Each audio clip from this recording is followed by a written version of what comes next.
다 함께 사도신경으로 우리의 신앙을 고백합니다. 전능하사 천지를 만드신 하나님 아버지를 내가 믿사오며 그 외아들 우리 주 예수 그리스도를 믿사오니 이는 성령으로 잉태하사 동정녀 마리아에게 나시고 본디오 빌라도에게 고난을 받으사 십자가에 못 박혀 죽으시고 장사한 지 사흘 만에 죽은 자 가운데서 다시 살아나시며 하늘에 오르사 전능하신 하나님 우편에 앉아 계시다가 저리로서 산자와 죽은 자를 심판하러 오시리라. 성령을 믿사오며 거룩한 공회와 성도가 서로 교통하는 것과 죄를 사하여 주시는 것과 몸이 다시 사는 것과 영원히 사는 것을 믿사옵나이다. 아멘.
기도드리겠습니다.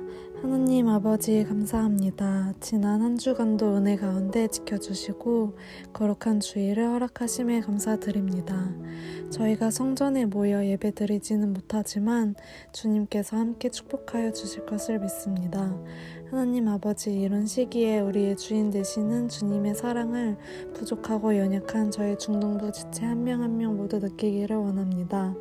바이러스로부터 건강을 지켜주시고 무엇보다 마음을 지켜주셔서 하나님의 임재를 각자의 자리에서 느낄 수 있는 중동부 친구들이 되게 해주시옵소서. 하나님 말씀을 전하시는 전도사님을 위해 기도합니다.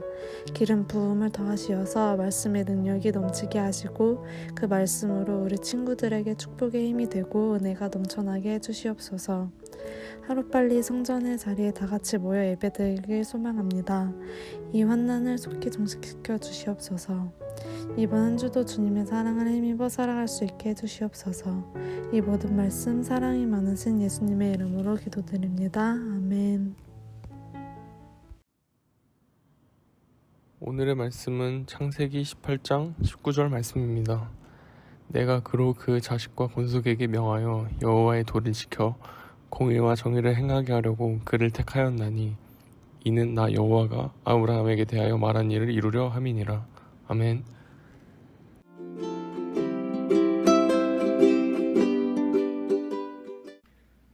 여러분 반갑습니다. 한 주간 잘 지냈죠? 우리는 이제 다시 하나바이블로 돌아와서 하나님 나라에 대해서 다시 나누게 될 거예요. 혹시 지난 시간에 하나바이블에 대한 내용이 무엇이었는지 기억을 하고 있나요? 바로 하나님이 아브라함에게 약속을 주시는 아브라함의 언약에 대해서 살펴보았어요. 하나님이 아브라함에게 복을 주는 내용이 나왔죠. 이름을 위대하게 만들어 주신다고 약속하시고 하나님의 백성이 살게 될 그런 땅에 대한 약속도 하셨어요. 자손에 대한 약속도 하시죠. 그리고 아브라함을 복의 통로로 삼으셔서 그를 통해서 모든 민족이 복을 받게 될 것이라는 복의 근원이 될 거다라는 약속 역시 주셨습니다. 우리 역시 복의 통로가 되어서 세상을 향한 하나님의 사랑을 전하는 삶을 살기로 결단하는 시간을 가졌었는데 기억이 좀 나나요? 우리 모두 이런 복의 통로로서 우리가 복의 통로라는 사실을 기억하면서 여러분들을 통해서 여러분들을 만나는 사람들마다 하나님의 백성이 되는 하나님의 나라를 누리는 그런 은혜가 임하기를 소망합니다. 오늘 본문은 창세기 18장 16절에서 26절이에요. 너무 길어서 19절 한 절만 읽었어요. 그래서 우리는 오늘 이 예배 시간을 통해서 하나님의 법을 따라 살 수 있을까라는 제목을 가지고 하나님의 법에 따라 사는 삶에 대해서 살펴보도록 하겠습니다. 그럼 우리 함께 말씀을 볼까요? 로마에 가면 로마의 법을 따르라 라는 말이 있어요. 어느 나라나 그 나라만의 법이 있는데요. 자국민은 물론이고 외국인도 그 나라에 있는 동안에는 정해진 법을 따라 지켜야 해요. 그 중에는 조금 특이한 법도 있어요. 예를 들어 미국 플로리다주에는 방귀 금지법이 있다고 합니다.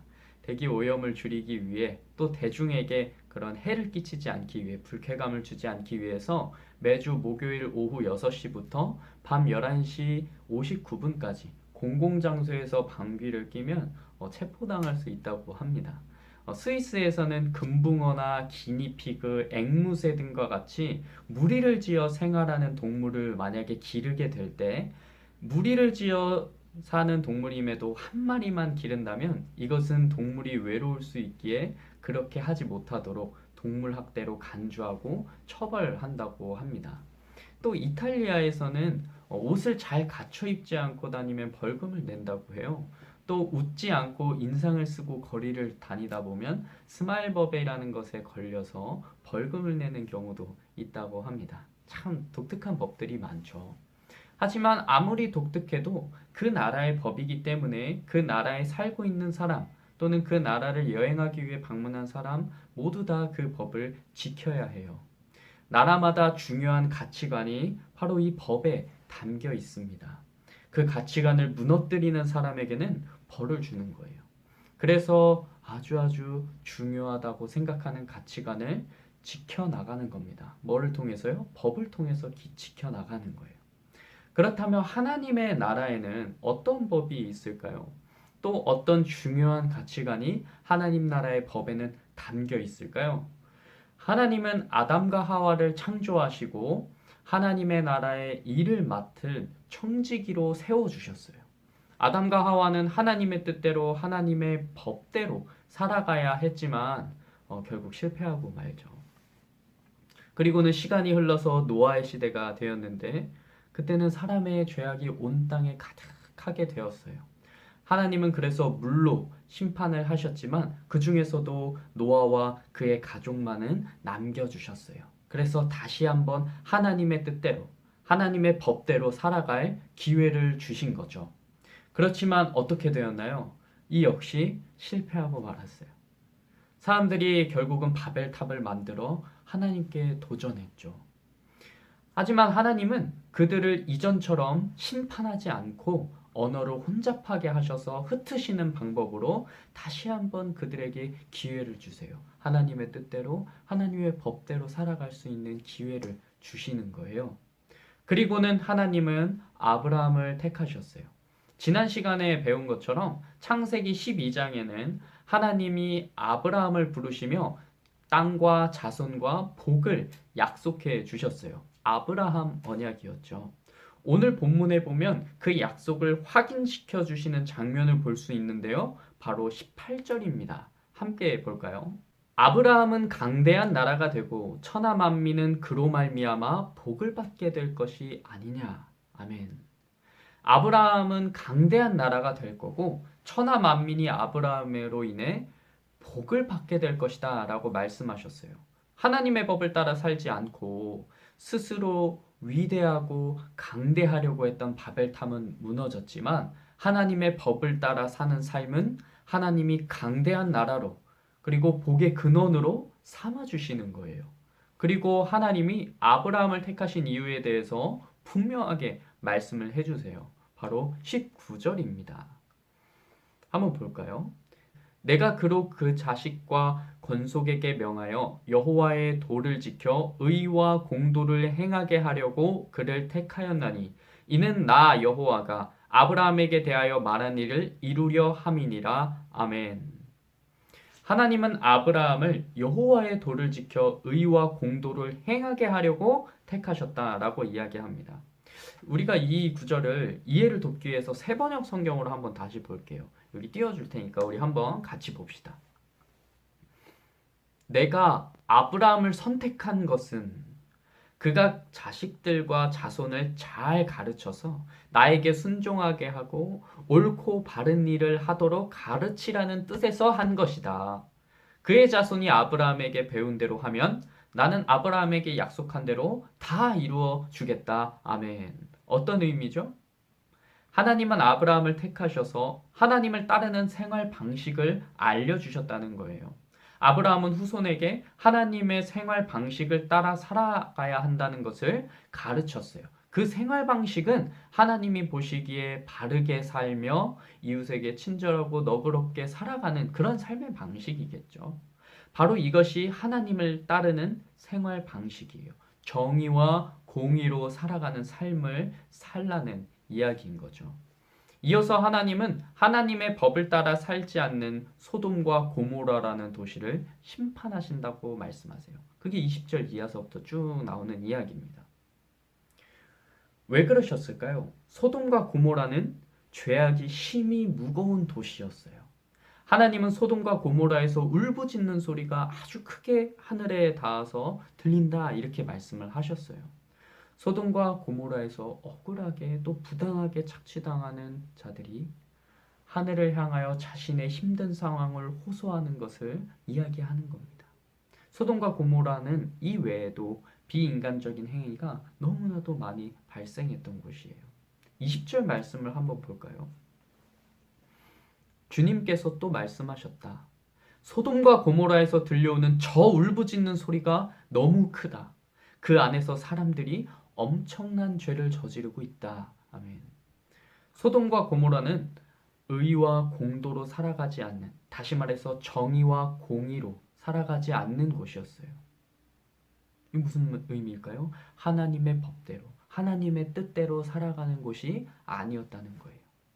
이어지는 창세기 19장에서는 소돔과 고모라의 이야기가 쭉 이어져 나오면서 그곳의 사람들이 얼마나 악한 사람이었는지를 보여줍니다. 계속해서 이야기하듯이 소돔과 고모라는 악이 가득한 도시였어요. 죄가 가득한 도시였어요. 그래서 하나님께서 그곳을 심판하기로 하셨어요. 그러자 아브라함은 소돔과 고모라를 안타까워하는 마음으로 하나님께 간청합니다. 18장 23절을 함께 볼까요? 아브라함이 주님께 가까이 가서 아뢰었다. 주님께서 의인을 기어이 악인과 함께 쓸어버리시렵니까? 아멘. 아브라함은 소돔과 고모라의 죄악이 아무리 무거워도 하나님의 의와 공도로 삶을 살아가는 사람이 없다고 해도 그 중에 혹시라도 있을지 모르는 의인을 악인과 함께 멸하실지 하나님께 여쭈어 보고 있는 거예요. 그러면서 하나님께 24절, 25절과 같이 간청합니다. 한번 볼까요? 그 성 안에 의인이 50명이 있으면 어떻게 하시겠습니까? 그래도 주님께서 그 성을 기어이 쓸어버리시렵니까? 의인 50명을 보시고서도 그 성을 용서하지 않으시렵니까? 그처럼 의인을 악인과 함께 죽게 하시는 것은 주님께서 하실 일이 아닙니다. 의인을 악인과 똑같이 보시는 것도 주님께서 하실 일이 아닌 줄 압니다. 세상을 심판하시는 분께서는 공정하게 판단하셔야 하지 않겠습니까? 아멘. 이 말은 무슨 말일까요? 아브라함은 하나님께서 의인과 악인을 똑같이 대하시는 분이 아니라는 것을 잘 알고 있었어요. 그것을 고백하고 있죠. 하나님은 의인과 악인을 똑같이 처벌하시는 분이 아님을 저는 압니다. 라고 이야기하는 거예요. 그러면서 하나님께서 만약에 그 소돔과 고모라 지역에서 의인 50명을 발견하신다면, 그 소돔과 고모라 지역에 의인이 50명이라도 있으면 그것을 용서해달라고 기도하는 거예요. 50명의 의인이 있다면 악인과 함께 죽이지 마시고 의인을 살리시는 정의를 베풀어 주십시오라고 기도하는 겁니다. 하나님은 아브라함의 기도처럼 만약에 의인이 50명이 있다면 그것을 심판하지 않으실 거라고 말씀하세요. 아브라함은 이어서 만약 의인이 45명이 있다면 용서하실 겁니까? 기도해요. 하나님은 역시 의인이 45명만 있어도 용서하시겠다고 말씀하세요. 아브라함은 계속해서 만약에 의인이 40명이 있다면, 만약에 30명이 있다면, 만약에 20명이 있다면, 단 10명이라도 있다면 용서해달라고 기도했어요. 하나님께서도 역시나 말씀하셨어요. 의인이 40명이 있다면, 30명이 있다면, 20명이 있다면, 단 10명만이라도 의인이 있다면 소돔과 고모라 지역을 심판하지 않고 용서해 주시겠다고 말씀하세요. 과연 소돔과 고모라는 어떻게 되었을까요? 그 결과는 창세기 19장 24절, 25절을 통해서 알 수 있습니다. 함께 볼까요? 주님께서 하늘 곧 주님께서 계신 곳으로부터 소돔과 고모라의 유황과 불을 소나기처럼 퍼부으셨다. 주님께서는 그 두 성과 성 안에 사는 모든 사람과 넓은 들과 땅에 심은 채소를 다 엎어 멸하셨다. 아멘. 소돔과 고모라에는 그 10명의 의인이 없었던 거예요. 결국 다 멸망을 당하고 맙니다. 여러분, 소돔과 고모라는 죄가 많아서 심판받았어요. 그렇죠? 하지만 이것을 다시 생각해 보면 그들에게는 10명의 의인이 없어서 망한 거예요. 죄인이 많아서 망한 것이 아니라 그 의인이 없어서 망한 거예요. 죄인이 아무리 많고 죄가 아무리 많아도 의인 10명만 있다면 하나님께서 용서하신다고 하셨어요. 하지만 그 10명의 의인이 그 지역에는 없던 겁니다. 사랑하는 중등부 여러분, 우리가 사는 세상도 마찬가지예요. 오늘날 우리의 세상 역시 많은 죄로 가득 차 있어요. 뉴스만 봐도 세상이 얼마나 혼란스럽고 얼마나 악한 죄들이 지금 많이 발생하고 있는지 알 수 있어요. 하루에도 수많은 범죄가 발생했죠. 작년 통계를 보면 코로나로 인해 외출이 줄어들어서 감소한 범죄도 있었지만 집에 있는 시간이 많아진 만큼 아동학대나 디지털 범죄와 같은 범죄 발생률이 크게 오른 범죄도 있다고 합니다. 이처럼 사람들은 끊임없이 죄를 범하고 어떤 형태로든 악을 발산하면서 살아가요. 그리고 꼭 이렇게 큰 범죄가 아니더라도 하나님의 법을 따라 살지 않는 사람들이 아주 많습니다. 점점점 많아지고 있어요. 이런 악한 세대 속에서 저와 여러분이 소돔과 고모라에 없었던 그 10명의 의인의 역할을 해낼 수 있으면 좋겠습니다. 단 10명만, 단 10명만 있어도 멸망하지 않았을 그 소돔과 고모라라는 큰 도시가, 그 큰 성읍이 무너진 거예요. 의인이 없어서 무너진 거예요. 따라서 하나님의 법을 따라 살며 세상에 선한 영향력을 미치는 저와 여러분들이 다 되기를 축복합니다. 그것이 우리가 아까 읽어봤던 19절의 말씀이에요. 다시 한번 볼까요? 내가 그로 그 자식과 권속에게 명하여 여호와의 도를 지켜 의와 공도를 행하게 하려고 그를 택하였나니 이는 나 여호와가 아브라함에게 대하여 말한 일을 이루려 함이니라. 아멘. 의와 공도, 정의와 공의를 세우며 사는 삶이에요. 그것이 곧 복의 통로로 살아가는 하나님의 백성의 삶입니다. 이것은 억지로 하는 것이 아니에요. 19절 앞에 있는 18절에서도 보았듯이 아브라함은 강대한 나라가 되고 천하 만민은 그로 말미암아 복을 받게 될 것이 아니냐? 하나님이 이렇게 하시겠다고 말씀하셨어요. 하나님이 강대한 나라로 만드시고 복의 근원이 되게 하겠다고 말씀하신 거예요. 따라서 이런 은혜의 복을 받은 하나님의 백성으로서 정의와 공의를 살아내는 것이죠. 은혜에 대한 감사로서 이렇게 살아가는 거예요. 네가 잘하면, 네가 정의와 공의로 살아내면 너를 복의 근원으로 삼아주겠다라는 뜻이 아닙니다. 내가 너를 복의 근원으로 삼아주겠다. 너를 강대한 나라로 삼아주겠다. 그러니 너는 복의 통로로서 정의와 공의를 드러내는 삶을 살아라 라고 말씀을 하시는 겁니다. 오늘 제목이 하나님의 법을 따라 살 수 있을까? 였습니다. 답은 할 수 있다예요. 왜냐? 하나님이 따라 살 수 있도록 하시기 때문이에요. 정의와 공의로 살아가는 삶이 바로 그런 겁니다. 왜요? 우리가 하나님 나라의 백성이기 때문에 마땅히 그렇게 살아가야 하는 거죠. 하나님이 우리가 그렇게 살 수 있도록 힘을 주시는 겁니다. 그렇다면 우리는 이제 어떻게 살아가야 할까요? 우리가 어떻게 살아갈 수 있도록 하나님께서 우리에게 힘을 주실까요? 하나님이 아브라함에게 원하시는 삶의 모습과 같이 모든 그리스도인도 하나님이 기뻐하시는 삶의 방식대로 살아야 하는 겁니다. 우리 사랑하는 중등부 여러분, 하나님은 여러분을 택하셨어요. 복이 되게 하셨고 복의 통로가 되도록 여러분을 택하셨어요. 하나님의 택함을 받았다는 것은 큰 복입니다.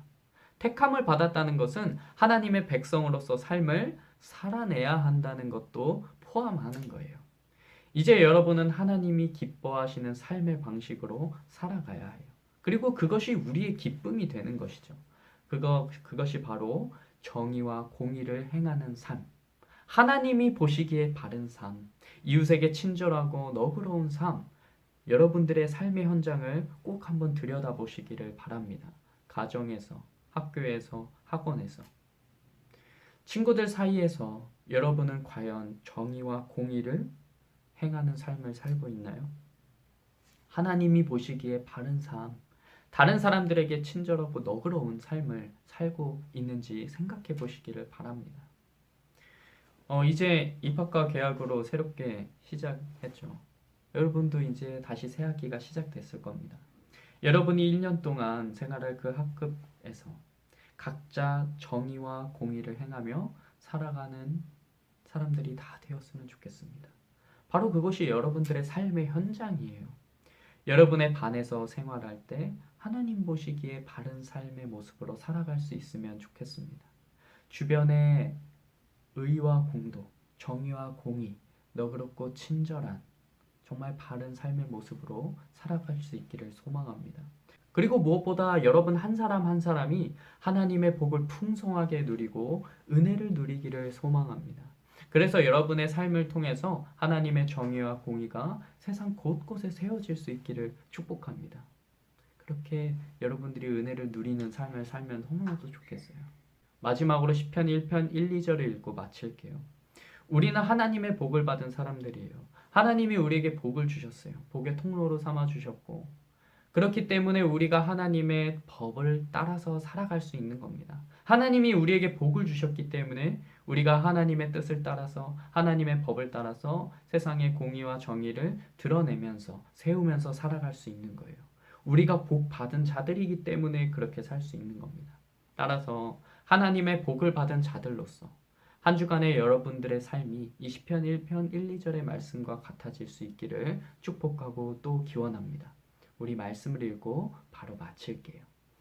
복 있는 사람은 악인의 꾀를 따르지 아니하며 죄인의 길에 서지 아니하며 오만한 자의 자리에 앉지 아니하며 오로지 주님의 율법을 즐거워하며 밤낮으로 율법을 묵상하는 사람이다. 아멘. 이 말씀처럼 우리는 하나님의 복을 누린 자들로서 악인의 꾀를 따르지 않고 죄인의 길에 서지 않고 오만한 자리에 앉지 않고 오직 주님의 법, 하나님의 말씀을 즐거워하며 하나님의 말씀을 늘 묵상하는 사람들이 되시기를, 그런 저와 여러분들이 되기를 주님의 이름으로 축복하고 또 축복합니다. 우리 잠시 기도할까요? 사랑의 하나님, 우리를 주님의 자녀로, 주님의 백성으로 불러주심에 참으로 감사합니다. 우리가 주님의 복을 받은 자로서, 주님의 은혜를 누리는 자로서 하나님의 말씀을 따라 살 수 있도록 우리에게 늘 성령으로 함께해 주세요. 주님, 우리의 삶이 늘 주님을 닮아가는 삶이 되게 하시고 우리의 삶을 통해서 하나님의 법이, 하나님의 말씀이, 하나님의 공의와 정의가 세상에 드러나는 그런 귀한 역사가 있도록 하여 주세요. 감사드리며 우리 주 예수님의 이름으로 간절히 기도합니다. 아멘.